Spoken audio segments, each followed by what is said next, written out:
Stay tuned for some more great news from the Alliance for Lupus Research and Molly's Fund Fighting Lupus. Molly and David, it's so exciting for me to be here with you today.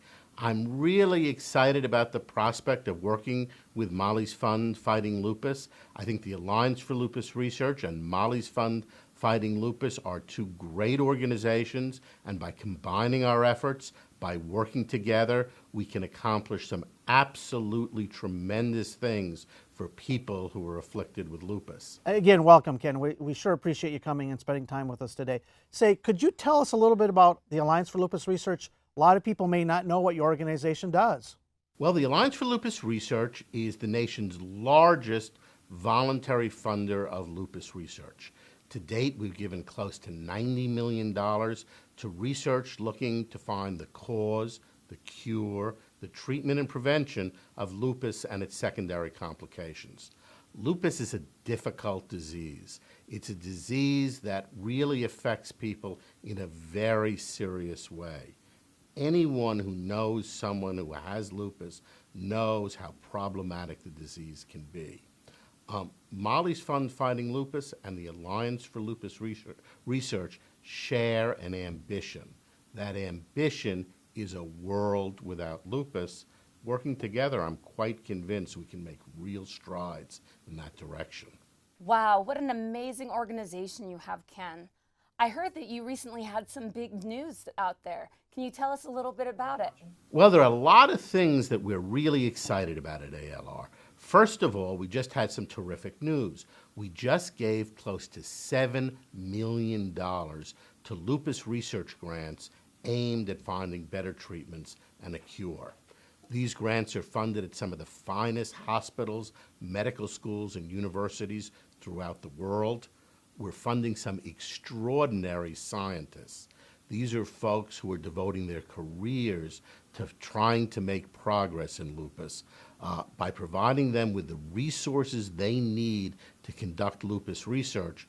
We're convinced we can accomplish some great things. Yeah, as you had said, what an amazing organization. Absolutely. You know, can you share with us how Molly's Fund's followers can help and support the Alliance for Lupus Research? There are just so many ways that Molly's Fund Fighting Lupus and the Alliance for Lupus Research can work together.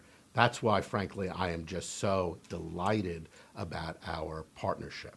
One thing ALR does is we're trying to create a mass movement of people all sharing our ambition and the ambition of Molly's Fund, the better treatments and ultimately a cure for lupus. One mechanism that we use to pursue this is we have walkathons that we hold all over the United States. We have scores of walks in scores of cities. All of our walkers come out and they raise funds and they raise awareness for lupus research. We're just really excited about the prospect of working with Molly's Fund to make these programs even more successful than they already are. Second area in which I think we can really work together is the area of social networking. I mean, social networking has exploded on the nonprofit scene in the last 3 or 4 years. It's a way for people to connect and to show their collective enthusiasm for ventures that they jointly think are important. Clearly, lupus research is an extraordinarily important venture. Clearly, there are thousands and thousands of potential allies out there who we might be able to entice to work with us. The trick is reaching those allies and telling our story. Facebook, Twitter, our website, they all provide a mechanism for us to create this mass movement that both of our organizations really aspire to. Thanks, Ken, for sharing all the different ways that we can help here at Molly's Fund and help towards a cure. That definitely will bring lupus out of the shadows, Molly, as we talked about earlier. So again, thank you so much, Ken. I agree, and I look forward to seeing you both real soon. Bye, Ken, and thank you. I'm so excited about our next announcement. Let's go to Handyman Bob at OMSI Live. Oh, David and Molly, I'm excited to share with everyone our plan to develop an interactive display that's going to explain exactly what lupus is. And we couldn't have found a better organization to partner with than the Oregon Museum of Science and Industry, better known as OMSI throughout the entire world. Now, OMSI has more than 100 interactive experiences and educational opportunities that are seen by over 1 million people every year. And I am in handyman heaven today because I'm in a 28,000 square foot workshop, and this is where the interactive experiences are built and they're refurbished. And joining me today is Rick Gales to describe that entire process. Rick, take us through it. Well, the first step in the process is gathering information. So unless we have all the information, we can't get moving on into our concept development phase.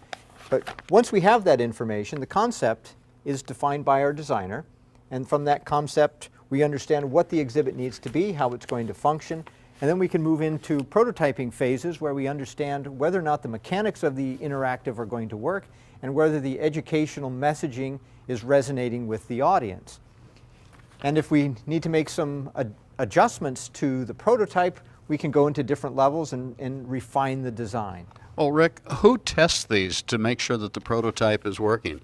The testing is often done by our staff, or we can pull people from the museum. Since we are an operating museum, we have the ability to pull people from all the different age groups that might be reflective in our design brief for the particular project. And once you've determined that the prototype is working to meet your needs, then where do you go? Well, then we take these same concept drawings, we go into details, and we can then produce the package and come up with a finished piece. Fantastic. Well, there you have it. And a year from now, we're going to see our own interactive experience explaining just exactly what lupus is. So maybe we can do our lupus awareness kickoff from the Oregon Museum of Science and Industry 1 year from today. And another exciting part of this is that we're going to have OMSI develop a curriculum for us so that we can put this program into the middle schools. And joining me is Erica to describe how that curriculum is going to get developed. Erica? Hi there, Bob. Nice to see you. Welcome. Accompanying the exhibit, we'll be developing a comprehensive educational programs package with our programs R&D team. And that will include visitor activities, demonstrations, and a teacher's guide that actually can be utilized by teachers but also by medical professionals, because the exhibit will be traveling to other locations, not only museums but possibly medical centers too, so that medical professionals can increase the awareness of lupus as well as teachers can increase the awareness of lupus with their students. That's exciting. Now, are they going to be able to do this in the classroom, then bring them to OMSI if it's going to be interactive that way? Definitely, definitely. This is an outreach piece. So actually the teacher's guide can be utilized here at OMSI with the exhibit, but then there will be demonstrations that the teachers can take to the classroom as well. So it can be utilized throughout the community. I'm excited to see it. I can hardly wait. Thanks so much, Erica. Yeah. Thanks, Bob.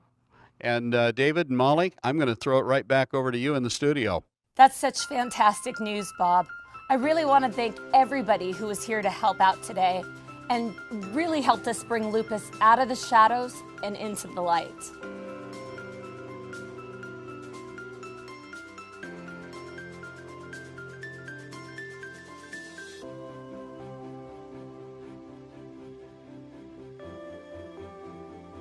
Join us. You are not alone.